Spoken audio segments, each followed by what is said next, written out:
Oh, hi there. We're glad you're watching one of our virtual lunch presentations. We have a lot of good information that we've been accumulating over the past several years, and we invite you to look down just below here and hit the subscribe button, and the little bell will give you a reminder of when our next presentation is published here on the YouTube channel. Thanks for your support. Appreciate it. I would like to again remind everybody that one of our kind benefactors and sponsors is the good folks at Kintronic Labs. And, you know, it's been since 1949 that these guys have been going. 3 generations of Louis and then Tom and now Joshua. They are committed to us as serving us our needs. And I think I've mentioned this before. It's hard to imagine from someone who constructed a directional antenna system in the 70s and 80s. But if you order a phaser from these folks, it comes out, and in many cases, it tunes up instantly or with very little massaging. They do it that well with their software and everything else. They've added to their website a store so that you can see equipment that you might need, and you can order it overnight if you need to. You can check to see availability, and they will take care of you. All your needs, get you a great phaser if you need one, or just isocouplers, dummy loads. If you need something that's RF incorporated, Kintronic Labs, these are the guys that want to do it for you. Today we want to talk about audio. And you say, well, audio is audio. Well, no, it isn't, because you've got, first of all, the dichotomy in broadcast studios today of analog and digital. And then you have the question of what do you do between the time that your audio comes into your console and goes out to your audio processor. That's the area we'd like to talk about today. And there are several things that I've discovered over the years, several things you probably have discovered over the years. For instance, most of the major audio processors do not do very well unless you feed them audio in a very narrow area of range. That's why the Aphex Compeller was so welcome in the industry, or the Ariane. They took the audio coming out of your console and they helped make it meet that input requirement for the Optimod or the Omnia or whatever. And stations found very quickly that this improved their audio. But that's not all that you can do. Remember, depending upon how you get the audio into your system, and that includes the computer, you've got A to D and D to A and A to D and D to A. You can A to D, D to A your audio to death, first of all. And then secondly, there's the issue of levels. Now, we had a nice little article from Rolf Taylor on the BDR, and I encourage you to go take a look at it. In fact, as I look here and I see that I'm not showing you who I am as much as I normally do, but Rolf had a good article on the Dante that you can buy from RDL, and it solved a problem. And it is something that is economically feasible to cut out a lot of that digital analog conversion and keep your audio clean. Another thing that I learned, goodness, it's got to be 50 years ago now, when I was out in LA at KRLA, we recorded all our music on the cart. Isn't that what people did in the 80s and 90s? But in the 70s, the late 60s and the 70s, it was not as new. In fact, KRLA had one of the very first ITCs that had a little knob on the front so you could adjust the azimuth on the tape on each individual cartridge. And I was responsible for recording their library 3 times under 3 different program directors. But the thing that I did, and the thing that Mike DeRoe and I did as we rebuilt the studios, every cartridge, the audio was set at full level, the proper level. You set it as +1, -1, -4, whatever you wanted to do.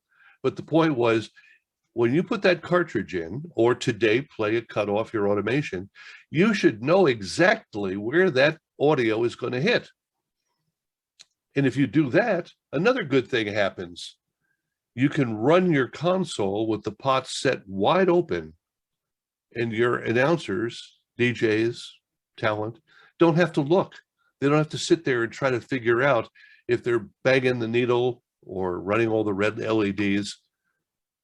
They know the audio is going to be right there at a 0 level or whatever you set it for. And that makes a big difference as it goes through your audio chain, heads through your EAS box into your audio processor. Well, one of the things that is difficult today, you can't find compellers new. Aphex has stopped making them. And of course, BW Broadcast has gone out of business, so the Ariane is no longer available new. But I found out this week that there is one. It's from our friends at Angry Audio. And Catfish and Corny Gould have massaged their chameleon to do a specific job here. They call it the C level. And I'm going to turn it over to one of the two of you guys to explain this better for everyone. Okay, I'll go first. Can you hear me okay? Yeah. All right, I won't sound nearly as good as Corny because he's got those pipes and a top secret microphone processor that we're not going to talk about today. So, and I'll make a quick note just to jump in case it gets a little weird. At about 2:30, I'll have to run to pick up my son from school. So if you see me disappear, don't worry. I'll be back after I get him from school. So I'll let Catfish talk.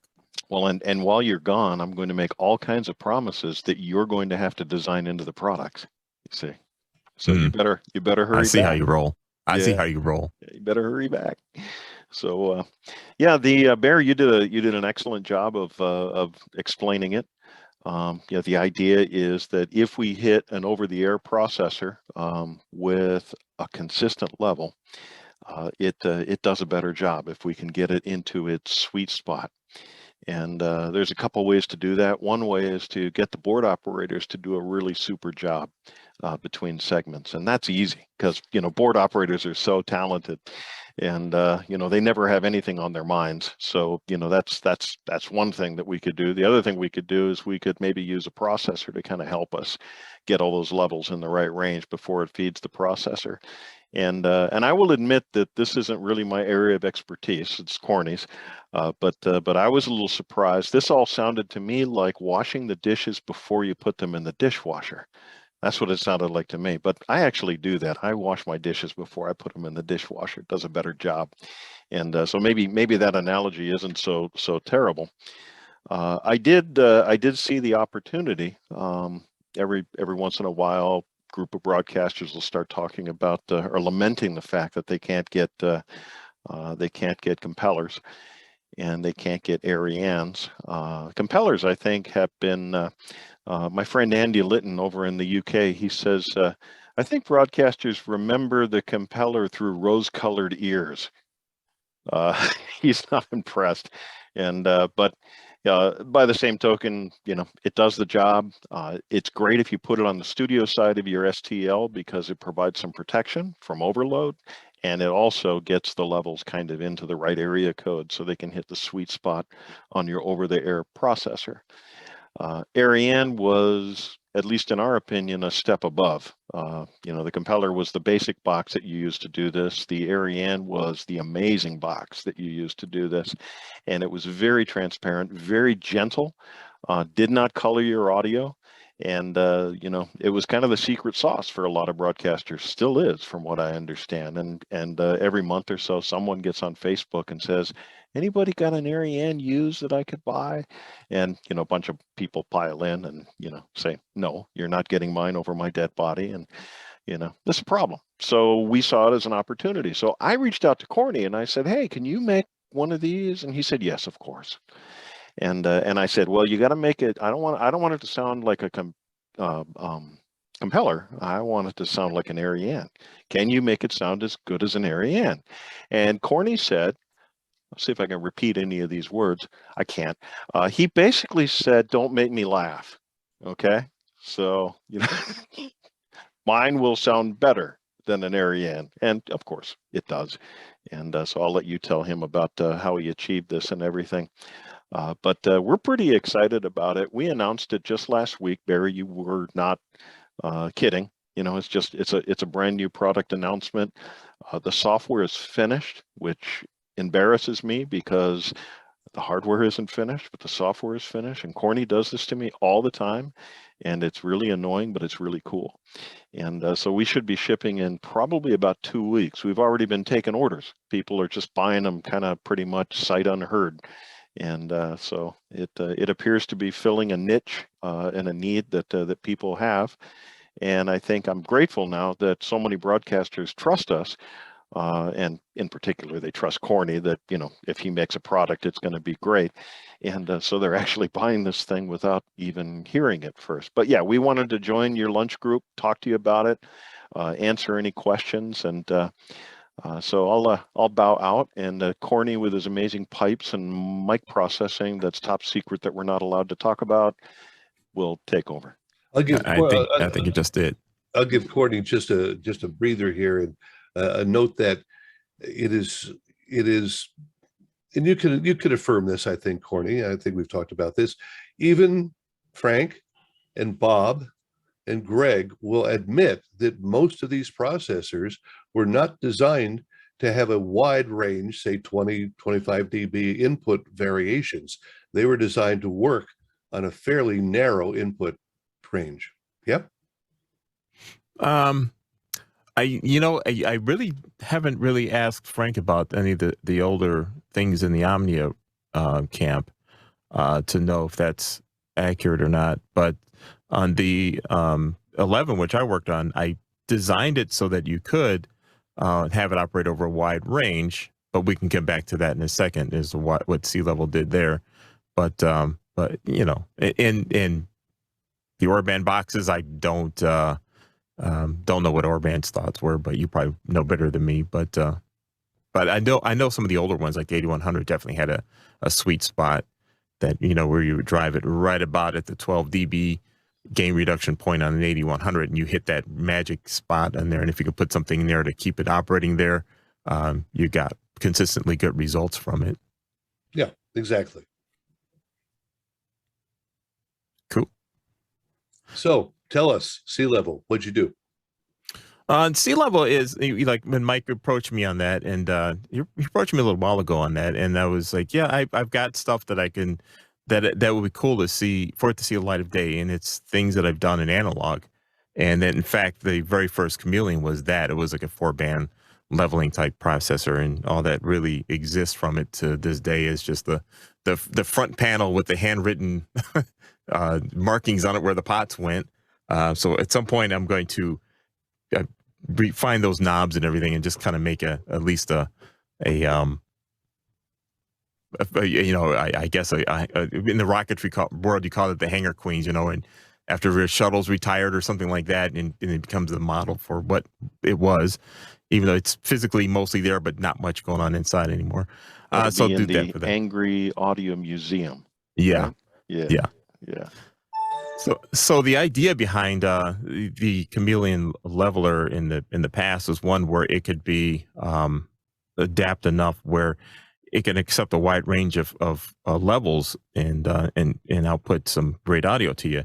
And the one thing that was always my thing in the past was that the 4-band Chameleon was designed to operate with wideband content going into it. So you didn't really want to put a wideband in front of that. It was designed to operate as a 4-band leveling processor right out the box. And that's where a lot of the smart, intelligent things that are in all the Chameleons first originated, in that the intelligence kept the multibands from being too crazy when running on their own, which is what C4 uses, and and stuff like that. So that's the idea behind it. So when Mike says to make a, can you make something that's a leveler versus an entire processor? Yeah, well, I've done that before. So the chameleon algorithms were some cases modified a little bit, and some other tweaks here and there were done so that they don't try to be a processor. They just try to be a leveler, so that they're as transparent as you can make them while still being effective with level control. And the one thing I added to that, since I've been doing all this work with loudness controllers, was to put in a loudness controlling algorithm that causes it to pretty much maintain a -24 LUFS loudness reference point, with the idea being, now not only are you feeding your processor downstream something that's consistent level wise, it's also consistent loudness wise to the ear. And I find that made a really big difference in how your processor is perceived when the music mix is matched in loudness as well as level. So in that made a big difference for some of the people playing around with the early versions of that for us. So your intention is not so much to change the EQ or the music itself, but to bring it to a consistent level. Yes, and the amount of EQ changes that it does do, which it's pretty subtle when it does it, you can control that with the front panel switch. So there's just like the C4, there's a 4-position switch. The other positions change the processing algorithm. So as you click to the right more, as you go to the right on the clock face more with it, it gets to be a little bit more aggressive if that's what you want in your format. And then the final one adds more EQ power to it for more spectral consistency for people who want that. But the first setting is pretty much minimal change to the spectrum. It's going to change a little bit because it's 4 bands, but not in a way that's any worse than what's going to happen downstream. You don't have a +12 setting though. No. And the yes, it does have that. And the nice thing about with the -24 LUFS reference point is if you were feeding that into an analog VU meter, you would see that the meter would bounce at about 0 VU on an analog meter, which is about -16 or so on the peak full peak meter digital. Mm-hmm. Okay. Anyone have any questions for? And I would add too that it won't squash it down to that. It's very dynamic, so you're going to see peaks that go almost full scale, and there's a protection limiter in there for that. So just in case people imagine in their mind, it's not going to be something that's squashed. It's going to look like your board op is doing their job if you look at it on the meter. Sorry, I'll let you go on. It's okay. Actually, I wanted to ask a question of you, Corny. Mm-hmm. So, back in the day when I used to visit customers, when I was with PR&E, I noticed that a lot of them laid those VU meters all the way over to the right, and it seemed like their goal was to make sure they never moved off those stops. How does this deal with that? As long as you're not running out of headroom somewhere, it'll just bring it down to where it needs to be. Okay, so it'll fix it until it can't. Yes. It'll fix it until the engineer has to come in and slap somebody. Right. Okay. All right. So you do have automatic gain control built into this. So when they do get a little heavy on the audio gains on the board, it'll kind of knock them down a little bit or keep things consistent. That's exactly what it does. And will this work with Livewire? Just out of curiosity. It's got analog. Yes, it will. Well, I was going to say it will because Livewire, you can either use an analog port, or preferably you could use an AES-EBU port out of your Livewire system, and so that's probably the recommended way to do it, would be to use the AES-EBU port. We don't have Livewire native on this product. Okay, that's not to say we never will. But just on this product at this price point, it's not a Livewire product. And the audio I/O, especially either analog or digital, you've got they're on RJ45, so it'll plug right into the Livewire stuff easily. Right. Okay.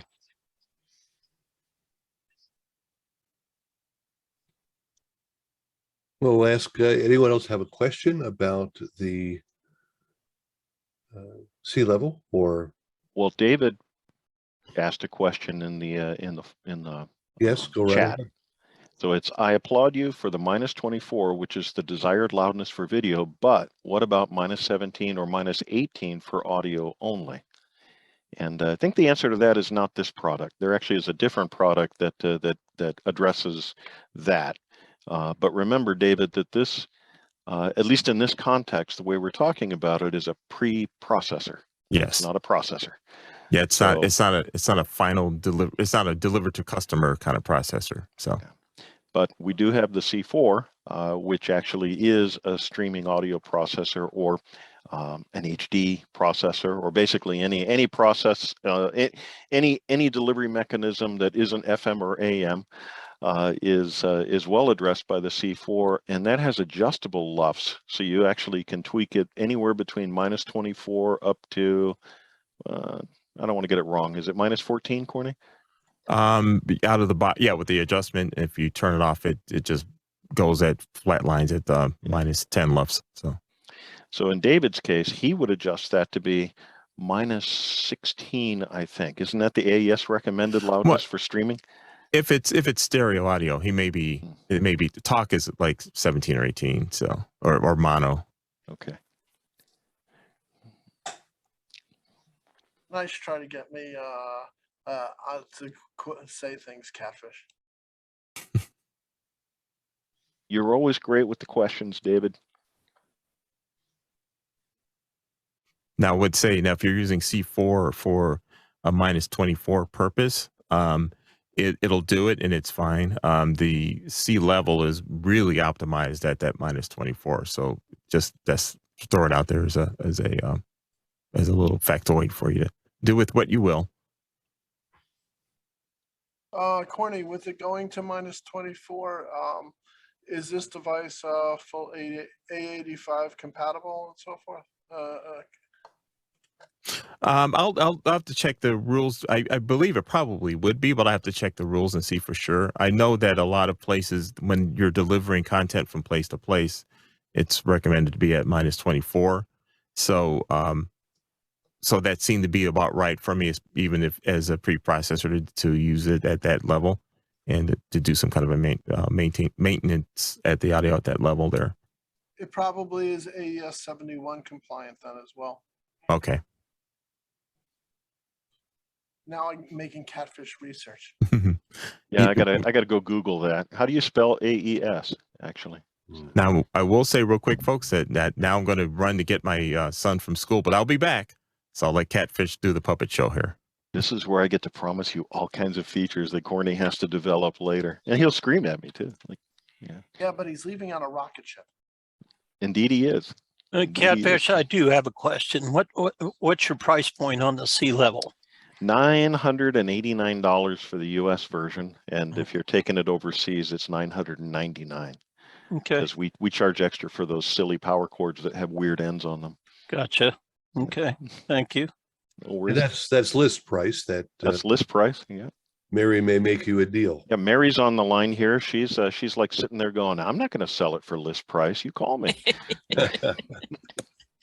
Mark, there's actually one going up in your neighborhood in Norfolk. Oh, did they get one for up there? Well, they're gonna test it for me.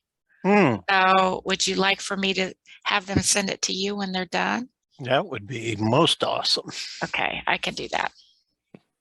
Okay, thank It's you. like backroom deals going on here. Oh, we do it all the time. All the time. Oh yeah, there's nothing covert about this. Nothing covert. So we actually talked about two applications. One is as a preprocessor, two is as protection for your STL. And those can be same, by the way. If you can protect your STL and use it as a preprocessor. But the third application for it is actually kind of interesting, and it's for anybody that's distributing a show to be rebroadcast. So as a network head end, it would be pretty cool to be able to, deliver this lightly pre-processed, consistent loudness audio. And then you send that downstream, and when your affiliates rebroadcast it over their over-the-air processor, everyone's going to wonder why your show sounds so much better than their local show. And if you do that, then we'll go ahead and sell them a C level when they complain about how their show doesn't sound as good as your show. So if anybody's syndicating, or you've got a cable head end or a network head end, this could be pretty cool for that. Well, let's sort of retrench a little bit and go back to the very beginning. And I'd like to hear someone discuss with us their philosophy of getting audio into the console. Now, I've been to a number of stations, and I have seen so many of them where even the automation levels are just all over the place. And then the pot is wherever the jock has to have it at the moment. So what's your philosophy? What do you do in your station to get consistent audio to the processor? Just hit your space bar or alternate A to talk? Nobody cares about their audio. That's the problem in broadcast today, isn't it? I was going to say, could they put a spot where we could have some pre-recorded audio in it, so when the audio stops, it'll just provide something on air? I'm being facetious. If my coworker Scott was here, he would tell you that he looks at every piece of music and every commercial that runs inside of like Audition, and make sure that it has a peak level, and he analyzes it for an overall amount of audio peaks, and then he knows that when you hit go with the automation, that it will land exactly at a certain level to start out, so we can kind of tell what happens when one song fades down to minus whatever the trip point is, 16, that the next audio will hit at -2. And he started this, he doesn't remember this, he started this when we were working in TV back in the 70s. He actually went down into TV and put a cart machine, an audio cart machine in that played just a quick 10-second ID, an audio ID for the TV side. And then when we would roll the carts with the video carts, they all had to match that going in and going out. And that was our way of doing pre-processing in the day. Most of the automation systems eventually came up with the idea of normalization, and you can normalize a cut, or depending upon what you're using, you could do it as a batch file and redo them all, or do it outside. But yeah, there's where it starts, and you decide, first of all, whether it's going to be WAV or MP3. Do you like your listeners and love them, or do you hate them? I'd say WAV file. I know that when Scott does the normalization, he's also looking at that fade out point, because he knows he wants the next song to exactly hit at a certain point.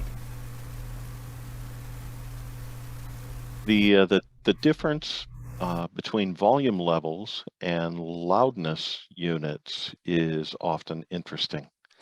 So the idea of normalization oftentimes really just means kind of matching volume levels, and that is a step in the right direction, but it doesn't necessarily give you consistent track to track perceived loudness, because loudness actually is density over time. It's not necessarily volume, or it's not strictly volume.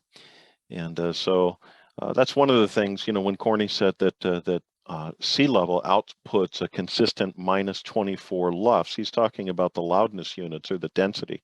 So what ends up happening is you get this very consistent and what to me, it's amazing when it goes from something old and sparsely produced to something brand new that's overproduced and mashed until it's got no life left in it, and these are consistent from track to track, and that's kind of magical. I know the AES is working a lot on the streaming loudness recommendations. And it's the same thing, because it's the Wild West out there in streaming land, and they don't do what we do in radio, which is, you know, try to deliver pretty consistent content from track to track and from segment to segment. So the AES is weighted into streaming, and they're using loudness units as the guideline, and so they've got recommended standards for how loud your stream should be, and this should improve the should improve it quite a lot. But I don't know if people are doing this on the source side. You know, are they in fact trying to calibrate tracks in their delivery system, in their playout system, using loudness, or is that really just volume normalization, and they're still expecting a downstream product, like an audio processor, to go ahead and make it more consistent? I would I can add answer real that quick. question. Catfish, we're getting quite a number of inquiries from recording studios and streaming services and mastering houses about it. Video wise, it's already been adopted, and audio wise, TD 108, which is the audio recommendations right now. They are recommendations. It's not a standard yet. We're hoping it's going to be elevated to a standard. It's in the process, but it made quite a bit of quite a stir that people all over the world contacted us and asked questions and also had input in it. Can you hear me okay? Yeah.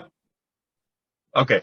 I was going to say too, the other thing, if you look at it from a peak normalization, to add on to what Catfish is saying, if you were to look at the peak output levels of content based on loudness normalization, you'll see that some of the most highly processed source material, which will be the ones that look like a brick on a waveform, will end up being lower in level on the standard VU meter than an older song that's lightly processed. So you'll see like this big brick, but it'll be lower than the song lightly processed, which will have a lot of peaks on it. And that's one of the differences you'll see with loudness normalization. It's actually going for matching the music in terms of how it sounds loudness wise versus a level, which is what normalization would do. And also, the AES has been working on a loudness website that Corny's very involved in, and Corny's actually been editing the normalization section of it, which will be a full education for loudness and normalization on it. And hopefully Catfish is going to be submitting an article soon on it that we were told that you agreed to. Yeah, you nag. Yeah, right here in front of everybody. Yeah. I'm a Jewish guy. He got me I last learned week. how to nag.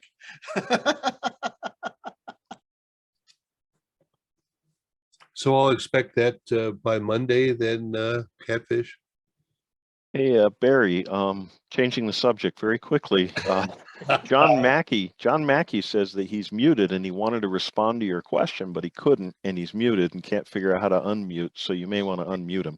I tried to, and I can't. You And can't? Okay. I'm thinking maybe his mic is not being registered by Zoom for some reason. You see what I did there? You see how I changed that subject really quick? Yeah. Yeah. And Catfish, I want to compliment you for coming up with a really great audio device that does not have Molex on the back. For a change. You I haven't been with PR&E. I mean, they've actually been out of business for decades, and you're still mad about that. I don't know what to tell you, David. Yeah. I still have the scarred fingers. Yeah. The Molex connectors were fine if you put gold pins in them. Gold pins. Yeah, we did that a few times. I recall that. Yeah. Yeah. Or terminal strips or DB connectors. Yeah. Jack was pretty adamant that we were sticking with Molex. What's really ironic is all the complaints that we got over the years when it was time to pick a new connector.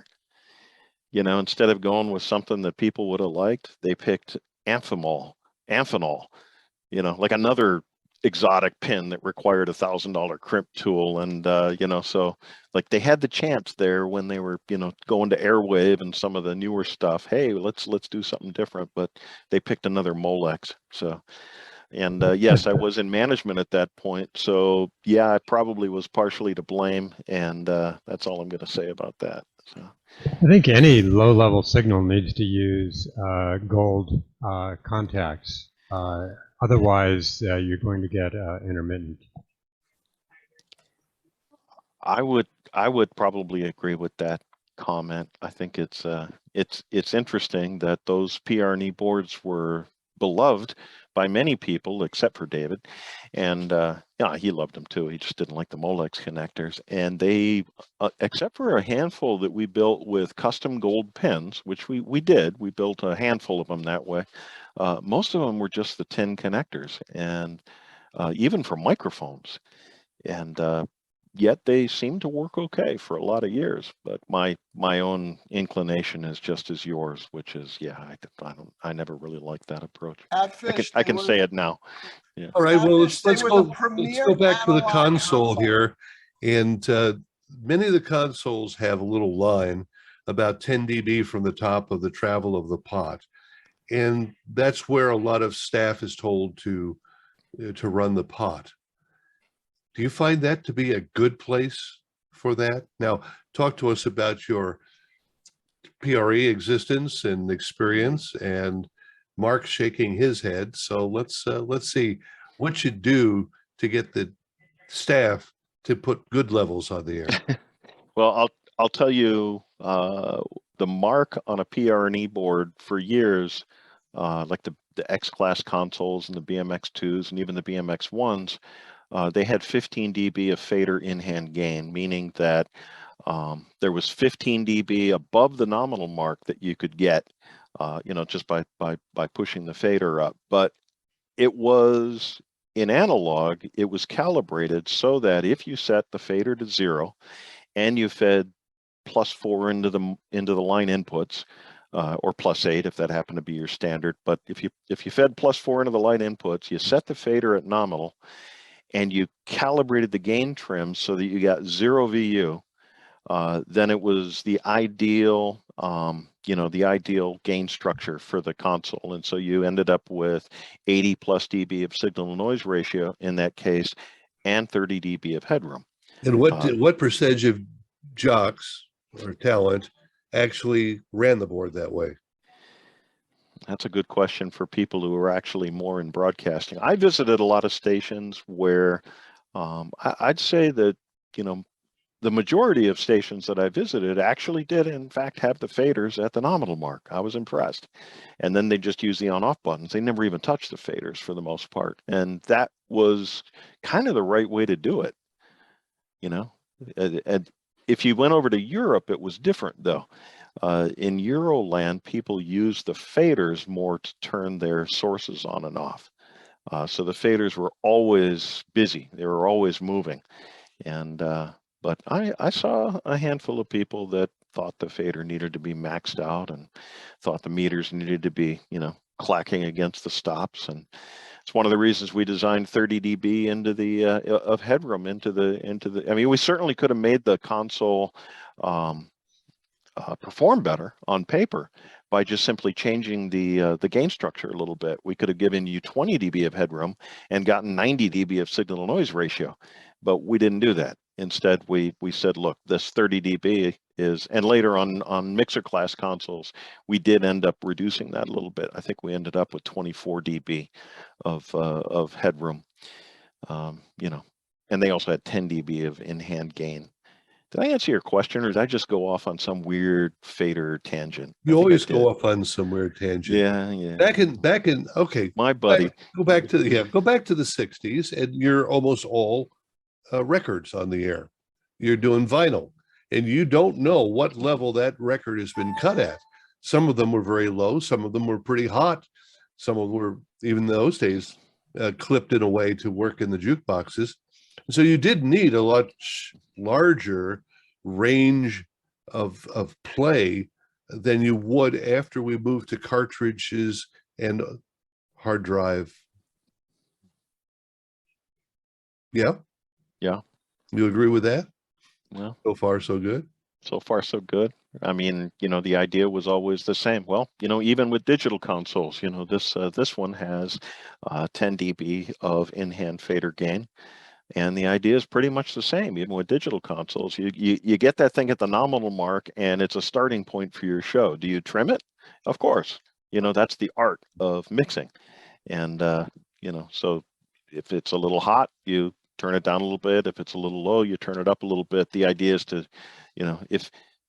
if you're actually a good mixer, which I think is a whole different discussion, how many radio on-air personalities are good at audio mixing. But if you're good, you're going to kind of tune that to taste. But Well, you shouldn't be changing it much. It's not like, gee, I need this record to be 20 dB louder, because if that's the case, you got a different problem. Yeah, we used to aim for cosmic segues at KRLA. One thing, you go back, Ken Fine mentioned the Automax, Volumax, the Max Brothers. And years ago, again, I was on a station in Phoenix, and the Automax, Volumax were sped up significantly. And I remember so clearly one record, and it was fading, or you would have thought it was fading, because it was the tail end of the song was repeating over and over and over again. But the Automax, Volumax kept that thing up so hot. I still look at it 100% when all of a sudden it ended. Well, newer processors have a nicer, more graceful way of dealing with that. Like the Chameleon, for example, it'll kind of raise the levels until a certain point. You get below a certain threshold, and it'll say, "Okay, that's it. I'm not going to keep trying to raise the levels anymore." At some point, you just get nothing but noise. And so I think all modern processors do that.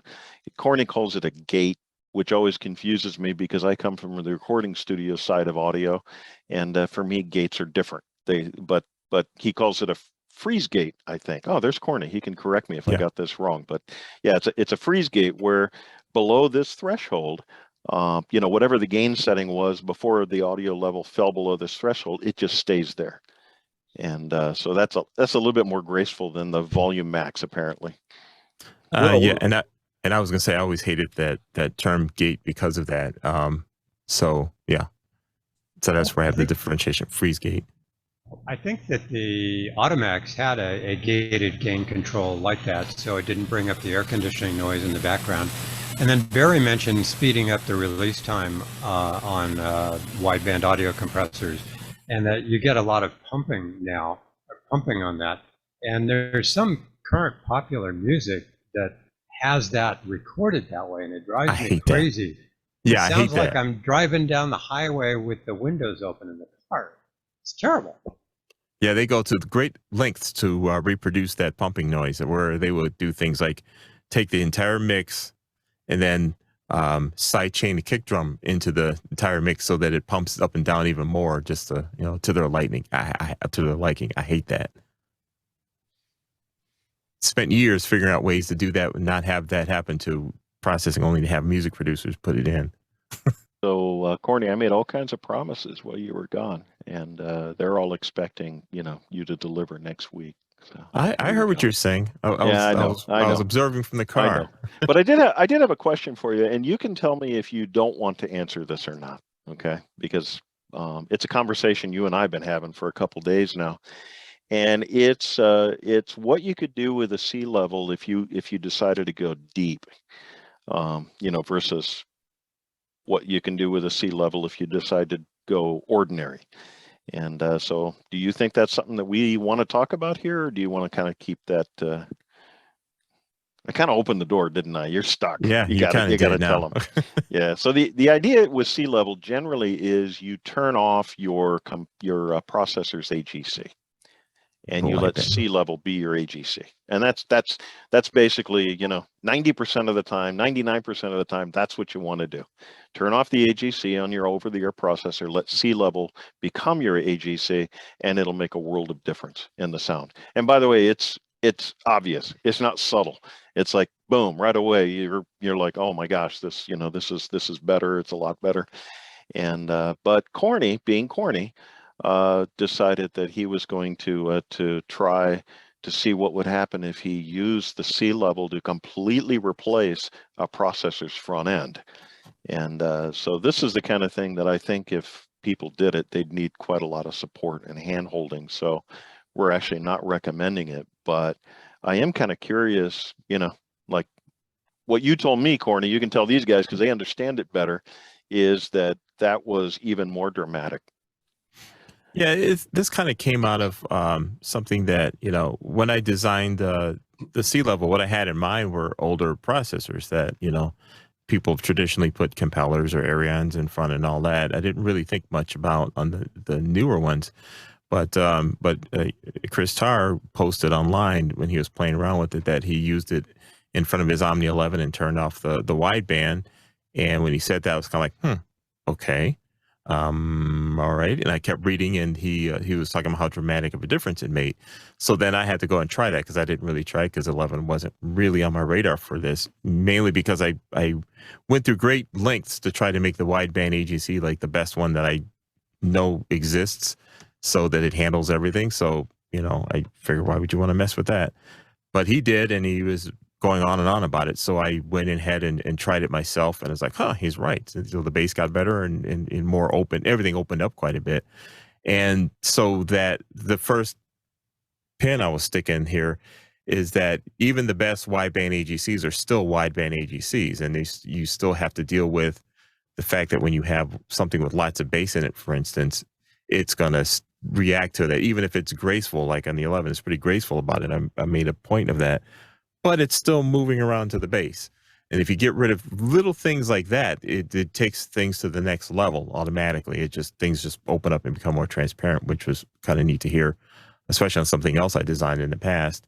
So as I was poking around and watching what was going on, I'm watching the 11's multi-bands react to Chameleon, and they're not really doing a whole lot. They were just sitting there for the most part. So I was like, well, I can turn off the multi-bands too and see what that does. So I turned it off, and I was like, oh, wow, that's a whole nother thing. And I had to readjust the back end limiters to handle that, but it turned it into a whole nother box. I was like, wow, okay, that's pretty cool. And I tried that with some other boxes as well, like the Volt and things like that, and, you know, similar results. So I was kind of, you know, I told Mike about it, and it's like, wow, that's pretty cool that you can do that. And so Mike goes, so should we recommend that? And I was like, no, because you have to know what you're doing processing wise to be able to do something like that. So yeah, and if we recommend that just becomes a support hole, especially for people who don't understand, you know, the gain staging and processing and all that's going on back end. Yeah, but it's kind of cool. Well, we'll turn this back around to you, Catfish, designing consoles at PRE, and now you're telling us that you're going to have a console. I didn't say that. I pointed right over there at that Axia console behind me. Well, I take that as an indication you have something in mind. And Mark Voris has a feature that you should have built in to that PRE console, and you need to build into the new one probably. Yeah, you should put a buzzer in there Ah, so that when they get to when they start running their levels too hot, and they start clipping, then it immediately sets off that buzzer. So they have to turn the pot down. We had to do that for a board op years ago, when I was with another station. So yeah, I kind of like the idea of having an electric fence attachment to go to your jock chair when that happens. So yeah, there you go. I think it was Ted Staros at PRE who he saw how many consoles we were refurbing that had been damaged in the field. So they would come back with Slurpee spills inside and, you know, cigarette ash and everything else. And we'd charge a pretty penny to clean them up and, you know, turn them back into like new condition. And he was standing there and he was looking at that and figuring out how much we cost. And he said, we could engineer a superheater that when the liquid fell down into the thing, it would heat it up and then spray it at their lab, and then they'll never do it again. So I was like, oh, okay, yeah. So I've heard a few of these before. Or a strobe light, or, you know, yeah, flood lamp. One thing too that comes to mind, maybe you remember who it was. I can't right now, but I remember someone designed a console without pots. yes. It's been done a few times actually. We had one at Lavo actually. It used And maybe a few of you are familiar with Dan Dugan's auto mix concept. And the patent expired basically, and the DSP guys at Labo decided that they liked it so much that they would basically emulate it in DSP, and we had this on our consoles. Now, normally you'd still have faders, but there were a few customers that just said, you know what, I don't even want the opportunity for the jocks to mess it up, or for the talent to mess it up. So we built some faderless consoles, and it was just completely handled by auto mix. It was fast, it was accurate, and you just really couldn't get it wrong. I think C-Level kind of does that though. Long as the fader is kind of in the right area code, although we really can't fix a bad mix. That we can't do, but we can certainly get the levels all right.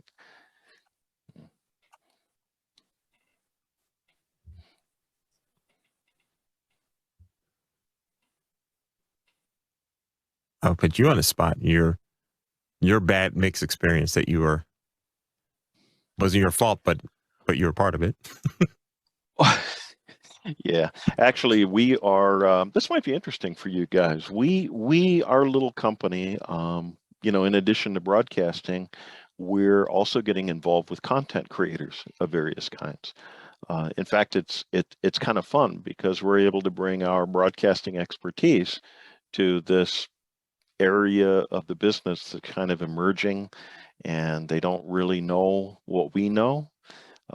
They're kind of on the front end of the learning curve, whereas a lot of us are kind of on the back end. So we're able to, to inform them with, hey, well, for example, a church that is doing a live broadcast or narrowcast of their church service, they have no idea that they could benefit from processing.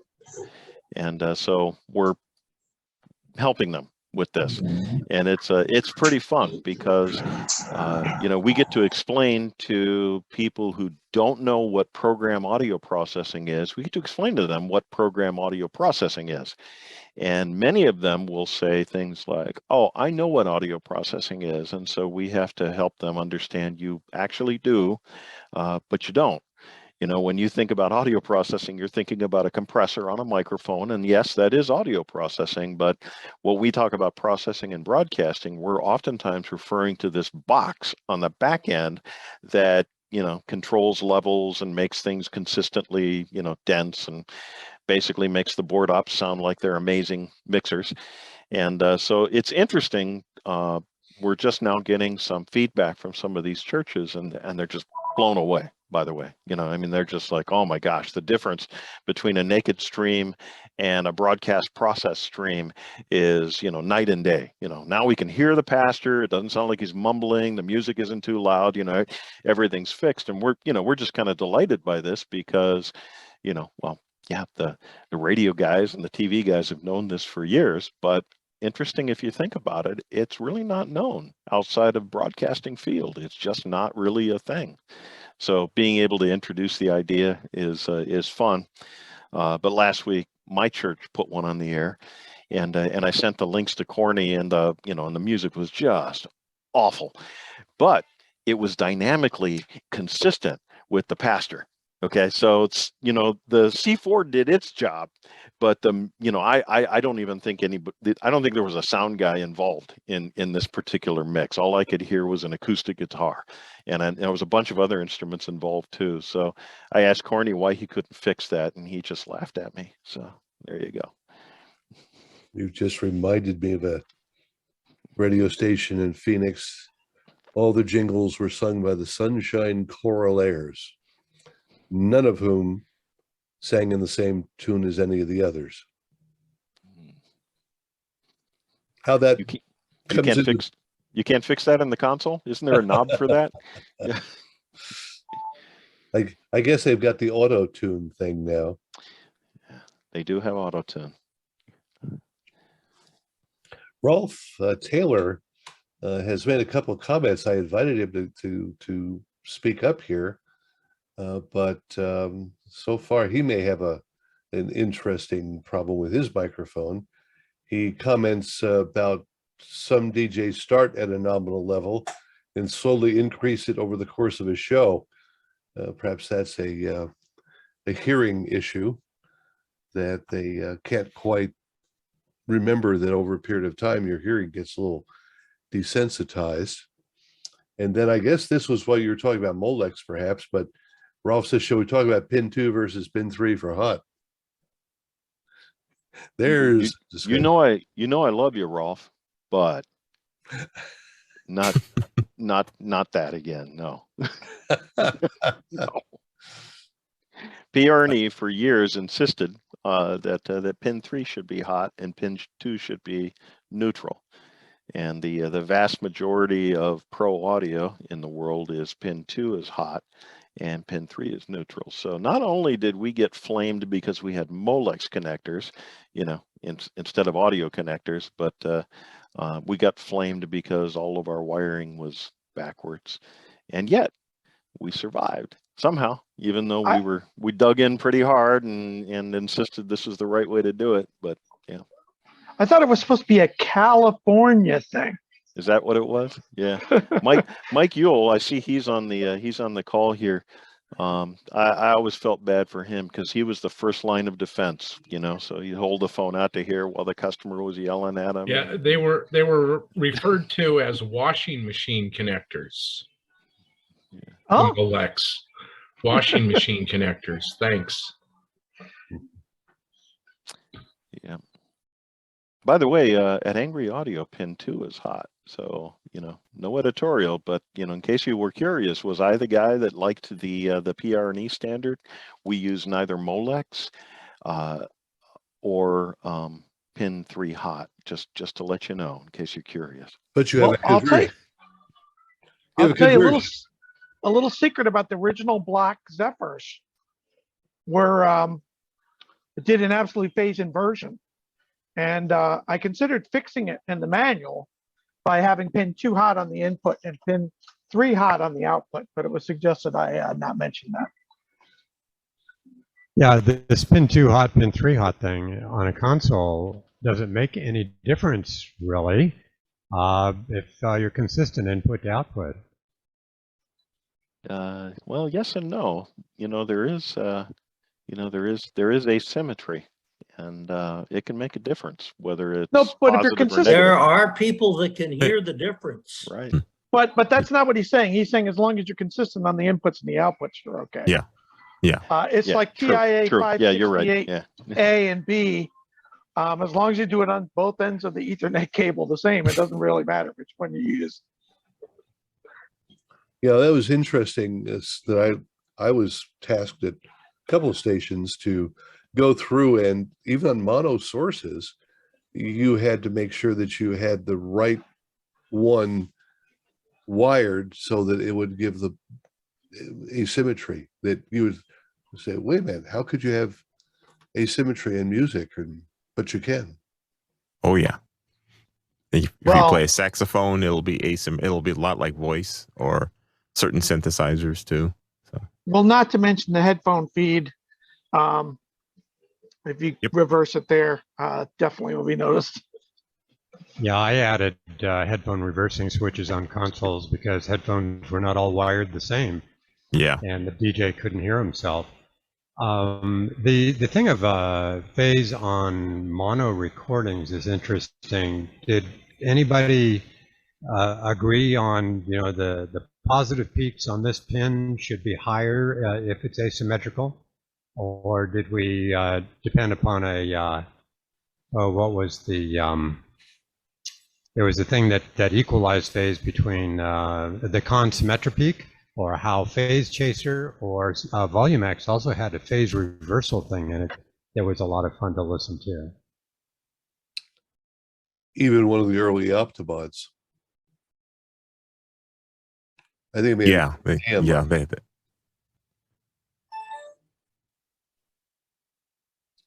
they used to have a relay that you could hear it go clickety click. The later ones, like I think the 9000 had like this. I forget how he did it in the circuitry, but it would roll over the phase electronically. The Uri LA2 polarity. I mean, the Yuri LA2 had a simple FET switch that switched the polarity. It was silent.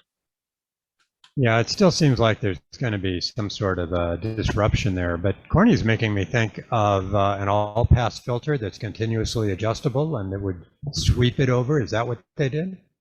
I think so. I think I see. That will, yeah, that will work. But there are, if you've got golden ears out there, Mhm. it'll drive them nuts. Or if you're because it listening, doesn't sound the same coming out. yeah. Or if you're listening off air and you're talking and it flips around on your voice, that's pretty disconcerting for the jock or announcer. If I remember correctly, didn't the 8100 have phase rotators in it? And when Yes. People were taking putting the Texars before, you had to, I think you had to take out add card 0 and take out card 4 or something like that, and you had and disable the phase rotators. Yeah, they had a card change for that, and most people didn't take out the phase rotators because in an 8100 that's pretty complicated because it's not just he does a lot of things in the crossovers to compensate for the phase rotators being there. So if you just take them out, then you're going to end up with a weird frequency response in your audio. So a lot of people just didn't bother with that part. They just let the Optimon do the phase rotating. What Barry has on the screen right now, in 1990 at the AES convention, it finally taken that long. They had finally solved the whole debate between which pin is going to be high and where ground was going to be and everything. So they handed these things out to these little pinwheels out to everybody that walked into the convention. I had one of those. I don't know where I got it, but I remember having it. Clearly, that would fix everything. That's good that you guys finally locked that down. Well, actually, why didn't we just make pin 1 hot and be done with it? This is the original phase rotator. It occurs to me that Corny and I told you all about this new product of ours, and we never actually showed it to you. So that's my bad. Is it okay if I show it to you? Go ahead. Okay. How do I share my screen? Probably I push this button right here, right?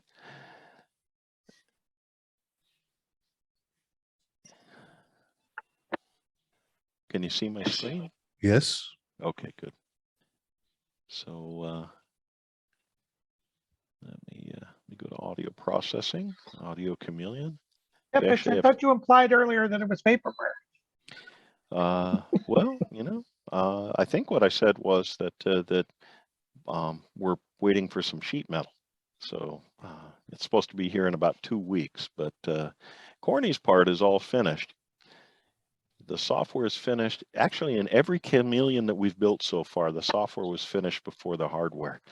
And I just don't even know what to think about that. I've been doing this my entire career, and the software's never finished before the hardware. So Corny's just doing it wrong. That's what that's all about. Okay. Yeah, you're doing it wrong, buddy. Corny, that's a bad reputation to have if you get it done first. So you can upgrade your audio processor and keep your kidneys. That's the idea here. Doesn't cost you $10,000 or $15,000 for a new processor to sound like you got a new processor. So this is it, the front, and this is, sorry about that. You don't have to sign up for that. This is the back here. So we've got a level adjustment here, output level calibration control. This is the 4-position switch that Corny was referring to. In the down position, in the 6 o'clock position, it's bypassed. And then you've got completely transparent, and then a bit colored, and then a bit more colored. And so you got headphone amplifier and volume control on the front panel. Stereo analog inputs, stereo analog outputs. And then the analog ins and outs are also available on Studio Hub connectors because, well, we have to do that now or you guys will get mad at us. So XLR or Studio Hub for analog. And then for AES EBU inputs and outputs, those are on Studio Hub only. And then here, this dip switch, you're able to tell it whether you want the analog or the digital input. Both the outputs are active at the same time, analog and digital. But you do have to let the processor know which of the two inputs you're wanting to process, whether it be digital or analog. And then there's this dip switch right here, which is actually something Corny could explain. It's activate the AES ITU mode with respect to how it computes loudness. And it's actually kind of interesting. Corny, maybe you want to explain that? Oh, yeah, I can go right now.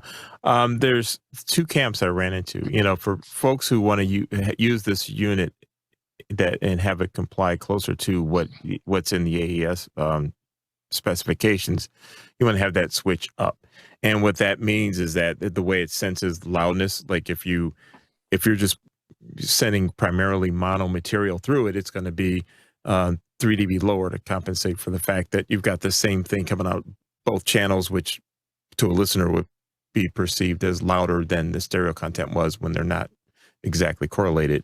So that's something that's actually specified, in all the specs. So this behaves that way. So you can, if you're feeding your mono content, it's going to be on the loudest meter about 3 loudness units or 3 dB lower versus the stereo. Now, some people, for whatever reason, you run into people who don't want that, and they're like, "Oh no, it's got to be all 24." So you can flip it and it kind of disregards that power difference, and it's just going to send everything through. But for most of the purposes with this thing, I highly recommend you leave it up because it does a really nice job, with making the voices sound even with music. And that's something new to broadcasters because, unless you're like really deep into the tech, and understand that difference, you may have done some things in your chain about that. But most broadcasters, it's like, loud, loud, loud, loud. Everything's got to be loud. Everything's got to be the same number all the time.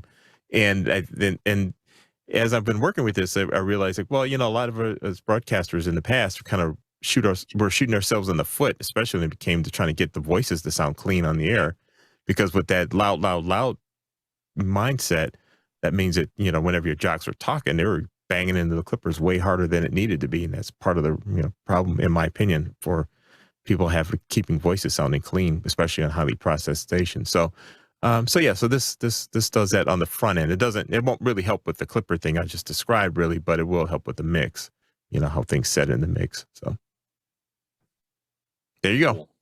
So one other thing I should point out, and I've realized this recently because there's actually people that have said, "I love your box, but if you're going to sell pro equipment, it needs to be rack mounted." And so, yes, we're now showing it in the rack mount for people who can't imagine how it could be rack mounted. So there it is in the rack, and we do have a rack mount kit for our gadgets. So I'll stop sharing. All right. Well, we're a little over an hour here, and I know some folks have got to get on to some other things. Not that we're chasing you guys away at all, but I did want to take a moment and mention, well, he dropped out, unfortunately, one of the ones is Doak Turner from The Next Best Thing. That tour is starting up again, and you can have some of this. I don't, Catfish, you don't have this on, well, no, you don't have the metalwork yet, so it can't be on the tour yet. Soon, few weeks. 2 weeks. Okay. 2 weeks. Yeah. Okay. By the way, thank you, Barry, for inviting us, and thank you to the broadcasters who are attending here. You guys are always so gracious to us, and you always have such good questions. So I just wanted to thank you guys for always supporting us and being so kind to us, even when we drone on and on.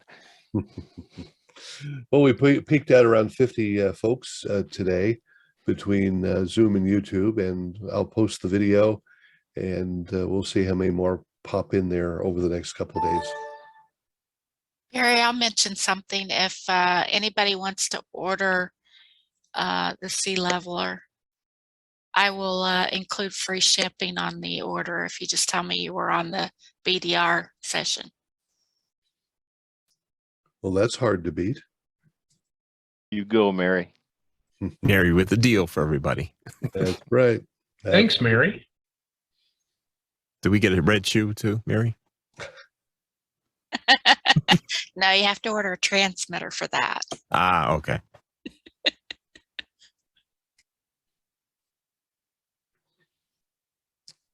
Well, anyone else have something they'd like to add to the conversation, either a question or comment on the Angry Audio line here, or I'll throw something in. Corny, thanks for for that mono thing. That's at FMT, our rule always was when the speech was to be approximately, depending on the person, 4 to 6 dB below the levels for audio when read on a VU meter. Mm-hmm. Okay. And I mean, VU meters, I mean, that was a whole different world. Yeah. VU Yep. meters. And I really wonder, and David might, I don't know if David's still here. Maybe he could give me some information on this. To me, it seems that most broadcasters really don't think loudness. They're thinking volume. Mm-hmm. Yes. Yeah. And, or some meter that tells you how loud you are, and they'll try to max it out. Yeah. Right. And Because I mean, all your normalization stuff that you get on, just about anything is volume based. Mm-hmm. Yeah. Does anyone make a loudness based normalizer? Yes. Well, C level is the level based. Well, that's real. He means. I'm he means for talking your software. files. He's talking I'm files. talking Yeah. for files. Yeah, you can use the Ulean loudness meter will normalize files, I believe. But it's a manual process.